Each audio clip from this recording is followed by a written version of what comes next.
నమస్తే. Welcome to our channel. ప్రస్తుతం మనతో శ్రీపాద శ్రీవల్లభ దత్తపీఠం పీఠాధిపతురాలు లతా బొట్ల గారు ఉన్నారు. వారితో మాట్లాడదాం. నమస్తే మేడం. నమస్తే ఫణి. లత గారు, జనవరి 30వ తారీఖు అండి మాఘ నవరాత్రులు లేదా గుప్త నవరాత్రులు, దీన్ని రాజశ్యామల నవరాత్రులు అని కూడా అంటారు. అమ్మవారి ఆరాధన అనగానే ఆడవాళ్ళందరికీ అసలు ఒక ఉత్సాహం, అంటే నిజంగా మన అమ్మతో స్పెండ్ చేసినట్టే ఉంటుంది. ఆ టైంలో అవును. అక్కడ కూర్చుని అమ్మవారి స్తోత్రాలే కానీ, లేకపోతే ఆ పూజ చేసుకునేటప్పుడు అమ్మవారిని ఆ పువ్వులతో ఆరాధించుకునేటప్పుడు అసలు ఒక పండుగ వాతావరణం నవరాత్రులు అనగానే అందరికీ కూడా. సో జగన్మాత ఇటువంటి ఆవిడ అందరికీ తల్లి కాబట్టి అదే అవునండి. భావన కలుగుతుంది. అవును. నిజంగా. ముల్లోకాలకి మూలపుటమ్మ. కదా అండి. సో రాజశ్యామల అమ్మవారి నవరాత్రులు ఇప్పుడు కొత్తగా మొదలు పెట్టాలనుకున్న వాళ్ళు, లేదు అసలు ఎలా చేయాలో తెలియదు కానీ చెయ్యాలన్న ఒక ఉత్సాహం ఉంటుంది, అటువంటి వాళ్ళు ఎలా ఈ శ్యామల నవరాత్రులు వినియోగించుకుని అమ్మ ఆరాధనకి అలాగే అమ్మవారి ఆశీస్సులు పొందాలండి అంటే ఏం చేయాలండి? చాలా మంచిది. ఆడవాళ్ళు పూజ చేసుకుంటే ఈ గుప్త నవరాత్రులు ఉమ్. చాలా ఆధ్యాత్మికంగా ఆ. చాలా అందరికి తహతహలు ఆడుతూ ఉంటారు. మేము ఆధ్యాత్మికంగా ఉమ్, ముందుకెళ్ళాలి, ఉమ్, అమ్మకి ఉమ్. చాలా దగ్గర అవ్వాలి అని. అవును. ఈ ఆధ్యాత్మిక సాధనలో ఉండే వాళ్ళు ఎక్కువ ఈ గుప్త నవరాత్రులు అనేవి చేసుకుంటారు. ఉమ్. ఈ మాఘమాసంలో వచ్చే ఈ నవరాత్రుల్ని రాజశ్యామల నవరాత్రులు అంటారు, ఉమ్. గుప్త నవరాత్రులు అని కూడా ఉమ్, అంటారు. ఉమ్. ముందుగా ఈ గుప్త నవరాత్రులు అనేవి చాలా గుప్తంగా ఉండేవి. అవును కదా. తర్వాత ఇవి బహిర్గతం అయిపోయి ఉమ్. ప్రతి ఒక్కరు కూడా ఈ గుప్త నవరాత్రులు చేయటం ఆరంభించారు. అయితే ఇప్పుడు అందరూ చెయ్యొచ్చా అండి? అదేం తప్పులేదు కదా. చెయ్యొచ్చు, అంటే ఓకే. ఇది ఒక సాధన. ఉమ్. సాధకులు చేసుకునేవి గుప్త నవరాత్రులు. నవరాత్రులు. కానీ ప్రతి ఒక్కరు కూడా మేము కూడా అమ్మవారితో దగ్గర అవ్వాలి అనుకునే వాళ్ళందరూ కూడా ఈ గుప్త నవరాత్రులు, ఇప్పుడు అమ్మవారిని పూజించే వాళ్ళు, అమ్మవారి భక్తులు, అలాగే అమ్మవారి ఉపాసన చేసే వాళ్ళు ఎక్కువ చేస్తూ ఉంటారన్నమాట. అలాగా అమ్మవారికి చాలా దగ్గర అవ్వాలి, ఈ ప్రకృతి యొక్క శక్తిని తీసుకోవాలన్నా కూడా అమ్మవారి సంకల్పమే ఉండాలి. అయితే ఏమన్నా నియమాలు పాటించాల్సిన అవసరం తప్పకుండా ఉంటుందా అండి? ఉంటుంది. అసలు ఏంటి చాలా నియమాలు? పరిశుభ్రంగా ఉండాలి ముందు. పరిశుభ్రత అనేది చాలా ఇంపార్టెంట్. శుచి శుభ్రం అనేది ఇంపార్టెంట్. ఇల్లు అంతా శుభ్రంగా ఉంచుకోవాలి ఈ నవరాత్రులు చేయాలంటే. తర్వాత మీరు శుభ్రంగా ఉండాలి. తర్వాత ఉల్లిపాయ, వెల్లుల్లి ఇలాంటివన్నీ తినకూడదు. తామసం కలిగించేవి ఏమి కూడా తినకూడదు. సాత్వికమైన ఆహారం తీసుకోవాలి. బ్రహ్మచర్యం పాటించాలి. మద్య మాంసాలు స్వీకరించకూడదు. అస్సలు ముట్టకూడదు. అవన్నీ కూడా చాలా దూరంగా ఉండాలి. తర్వాత భక్తితోనే ఉండాలి. మీ మనసంతా కూడా భక్తితోనే నిండి ఉండాలి. వేరే ఆలోచనలు ఉండకూడదు. అబద్ధాలు ఆడకూడదు. గట్టిగా గొడవలు పడకూడదు. గట్టిగా మాట్లాడకూడదు. శాంతమూర్తిగా ఉండాలి. అనవసరంగా ఎవరిని నిందించకూడదు. ఆ 9 రోజులు కూడా మీలో ఒక ట్రాన్స్ఫర్మేషన్ రావాలి. అమ్మవారు మిమ్మల్ని అనుగ్రహించాలి అంటే మీలో ఒక మార్పు రావాలి. అంతే కదా. శాంతిగా ఉండాలన్నమాట. తర్వాత ఎవరైతే పూజ చేయాలనుకుంటున్నారో వాళ్ళు సాయంత్రం పూటే పూజ చేయాలి. నవరాత్రులు, గుప్త నవరాత్రులు అంటే సాయంత్రమే చేస్తూ ఉంటారు ఎక్కువగా. అలా అంటే ఉదయం చేయకూడదు అని కాదు, ఉదయం సాయంత్రం కూడా చేయాలి. ఉదయం పూట కూడా దీపం పెట్టుకోవాలి అమ్మవారి దగ్గర, కలశం పెట్టుకోవాలి. చక్కగా చెంబు తీసుకొని, కలశం చెంబు తీసుకొని అందులో గంగాజలం వేసి, అందులో పసుపు కుంకుమ అక్షింతలు వేసి, దాని మీద కొబ్బరికాయ పెట్టుకొని ఎర్రటి రవిక పెట్టుకోవచ్చు. దుర్గాదేవి స్వరూపాలు ఇవన్నీ కూడా. ఏ అమ్మవారైనా ఇప్పుడు దశమహావిద్యల్లో కూడా అమ్మవారి రూపాలు అంతే. కాళికా అమ్మవారు, తారాదేవి, భువనేశ్వరి, అలా రాజశ్యామల, నీల సరస్వతి అని కూడా అంటారనమాట. ఈ అమ్మవారిని మాతాంగి అని కూడా అంటారు. వ్యాపారంలో ఉన్నత స్థితికి వెళ్ళాలన్నా, మన జ్ఞానం రావాలన్నా, రాజకీయాల్లో రాణించాలన్నా రాజశ్యామలని ఎక్కువ పూజిస్తారు. ఈ అమ్మవారిని ఎక్కువ పూజిస్తారనమాట. ఆ 9 రోజులు కూడా అమ్మవారిని చక్కగా భక్తితో అమ్మవారి యొక్క స్తోత్రాలతో పూజించుకొని, అష్టోత్తరం చేసుకొని, రాజశ్యామల అష్టోత్తరము, రాజశ్యామల దండకము, అలాగే దుర్గా సప్తశతిలోని మంత్రాలు గనక చదువుకుంటే చాలా మంచిది. తర్వాత రాజశ్యామల మూల మంత్రం అని ఉంటుంది. ఈ నవరాత్రులు అయిపోయిన తర్వాత కూడా ఒక సంకల్పం అనేది పెట్టుకొని 41 రోజులు రోజు 3 మాలలు చేస్తే రాజశ్యామల మూల మంత్రం మీరు అనుకున్నది తప్పకుండా నెరవేరుతుంది. ఒక సంకల్పం అనుకుని చక్కగా 45 రోజులు చెప్తారు. 41 రోజులు 41 రోజులు మండలం అంటారు దాన్ని. 41 రోజులు ఆ, 3 చేయాలి. సార్లు చేయాలి. ఈ నవరాత్రులు అందులో కంటిన్యూ చేయొచ్చు. ఆ 9 తీసేసి మినహాయించి 41 రోజుల్లో 9 తీసేసి మిగతా రోజులు చేసుకోవచ్చు.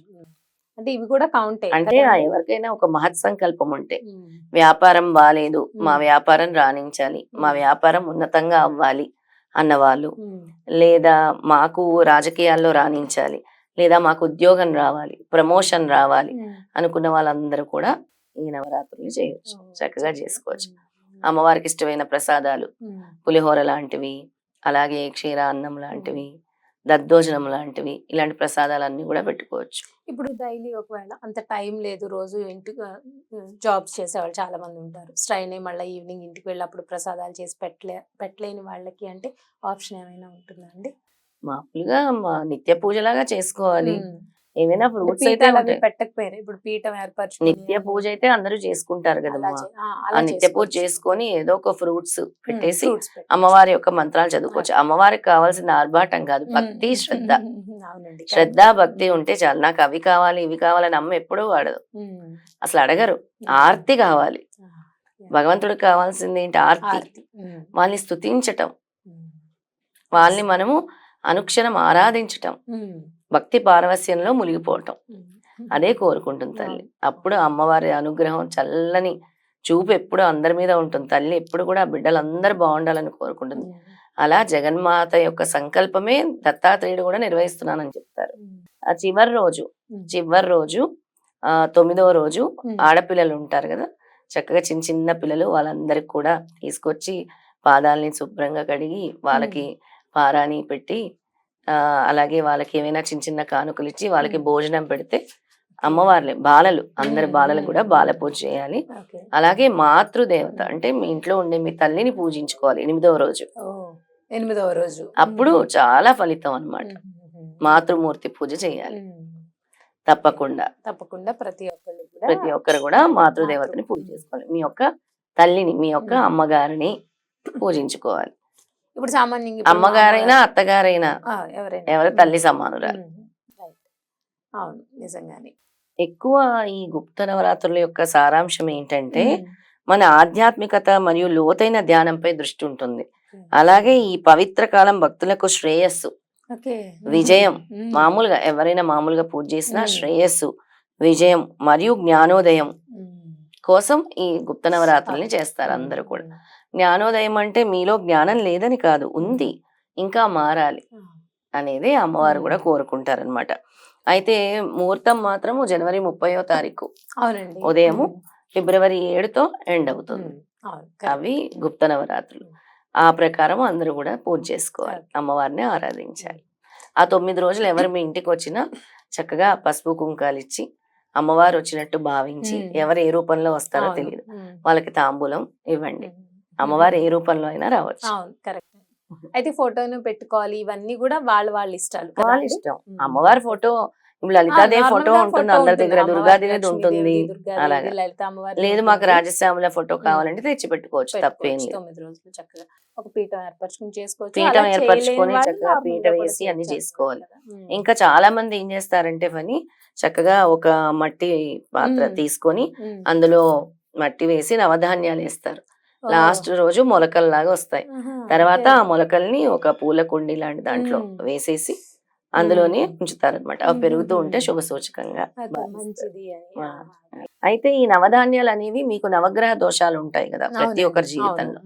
ఈ నవగ్రహ దోషాలు పోవడానికి అమ్మవారిని పూజిస్తూ మనము అఖండ జ్యోతి వెలిగించే పాత్ర ఉంటుంది కదా, మట్టి పాత్ర, అందులో మట్టి వేసేసుకొని అందులో నవధాన్యాలు వేసి మీ సమస్త దోషాలు కూడా పోవాలి అని చెప్పి కోరుకొని అమ్మవారిని రోజు కూడా ఈ 9 రోజులు కూడా అంటే పూజా మందిరంలోనే అమ్మవారు మీరు ఎక్కడైతే కలశం పెట్టుకుంటారో అక్కడే పక్కన పెట్టుకోవచ్చు. ప్రతిరోజు నీళ్లు చల్లుతూ ఉండాలి. నవగ్రహాలకి పరిహారం అన్నట్టు. ఈ మీ నవగ్రహ దోషాలు తొలగడానికి ఇది ఒక మార్గం అన్నమాట. రైట్ అండి, ఇది మాత్రం చాలా అద్భుతంగా ఉంది. చాలా మంది నవగ్రహాలకి చాలా రకాలుగా చెప్తూ ఉంటారు. అవును, ఇది ఫస్ట్ టైం నేను విన్నాను. అవును, ఇది సులభమైన మార్గం. అందులో మనకి ఏ గ్రహ దోషం ఉన్నా కూడా అమ్మవారు తొలగించేస్తుంది అని చెప్పడానికి. అఖండ జ్యోతి మాత్రం పెట్టుకోవాలి 9 రోజులు. అఖండ జ్యోతి పెట్టుకోవాలి. అంటే గుప్త నవరాత్రులు చేసేవాళ్ళు, చెయ్యని వాళ్ళు పెట్టుకోవాల్సిన అవసరం. నార్మల్ గా పూజ చేసుకుంటాము అనే వాళ్ళు, అంటే కలశం పెట్టుకున్న వాళ్ళు అఖండ జ్యోతి పెట్టుకోవాలి.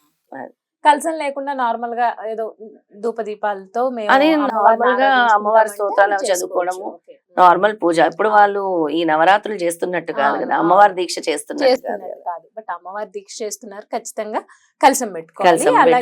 అలాగే అఖండ జ్యోతి అనేది అమ్మవారికి మెయిన్ అన్నమాట, ఇంపార్టెంట్. నిజంగా గుప్త నవరాత్రుల గురించి, శ్యామల అమ్మవారి ఆరాధన గురించి చాలా చక్కగా సింపుల్ రెమెడీతో నవగ్రహాలని అన్నిటికి కూడా, అంటే అమ్మవారి ముందు పెట్టేస్తే ఆవిడే చూసుకుంటుందిగా మనకి ఏ గ్రహం ఏ దోషం ఉంది అనేది ఆవిడ అన్ని దోషాలను అమ్మవారు తొలగించేస్తుంది. తొలగించేస్తారు అదే ఇంకా అని చెప్పడానికి చాలా మంచి రెమెడీతో మాకు ఈ శ్యామల నవరాత్రులు ఎలా చేసుకోవాలి అనేది చాలా చక్కగా వివరించారండి. ధన్యవాదాలు. జై గురుదత్.